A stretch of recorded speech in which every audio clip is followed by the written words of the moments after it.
Solving the problems that show up every day. We're booked out for many, many weeks out, and we have to slip a couple heat pumps in.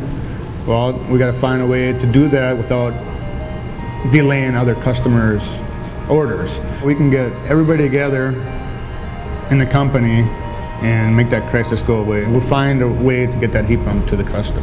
My name is Douglas Bruner. I'm a production supervisor. I work about 50 hours a week. Most of the people at the plant work about 40 hours a week. I spend about 7 to 8 hours on the floor and only about an hour on my computer. So when I get here in the morning, I'll look at the schedule and what's due, and then I'll prioritize all the heat pumps in order so they make it through at the right time. Out of those 20 heat pumps, there's going to be problems with 3 of them to where they got the wrong part, or a part's missing, or something happened in electrical, and we got to fix that problem. So those 20, all 20 of them go out that same day. I supervise about 21 people, 22 people. We plan on actually adding to that, but for 22 people, there's a lot of problems that come up. Could be short a part, could be a wrong part.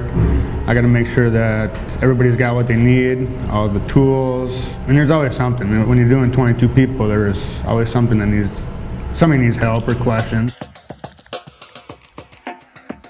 I went to Alexandria Technical College. I got a diploma in fluid power. I got a diploma in MET, which is Mechanical Engineering Technician.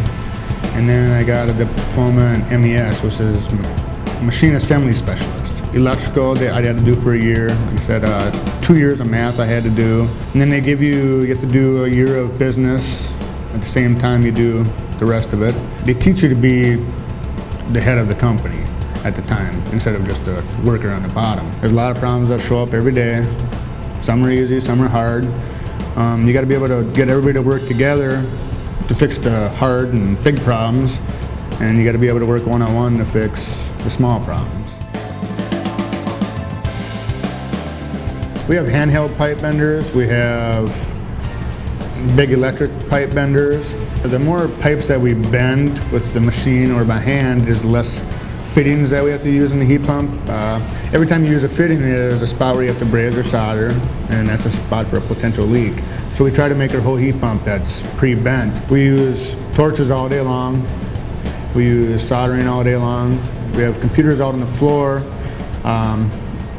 for tracking labor. We have a vacuum charge and test station that got made especially for geothermal heat pumps. A lot of people don't know about it yet. You hear of geothermal heat pump and you hear of like a furnace.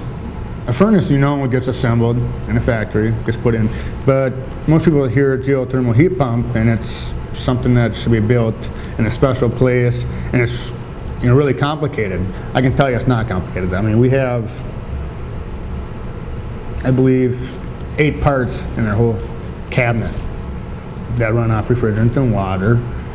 And furnaces have a whole lot more than that. Ours go together very, very quickly, and there ain't a lot to them. If you knew how to braze and solder, you could build one in your garage. More and more people are jumping on the bandwagon. The government's getting involved in doing tax credits, and power companies are getting involved to do on and off peak and dual fuel. They're starting to give a lot of rebates out and giving money back to the people that put them in. I know it's gonna make us less dependent on oil, natural gas. It's just gonna keep on getting bigger and bigger. And pretty soon, people won't know what a furnace is. They'll know exactly what geothermal is.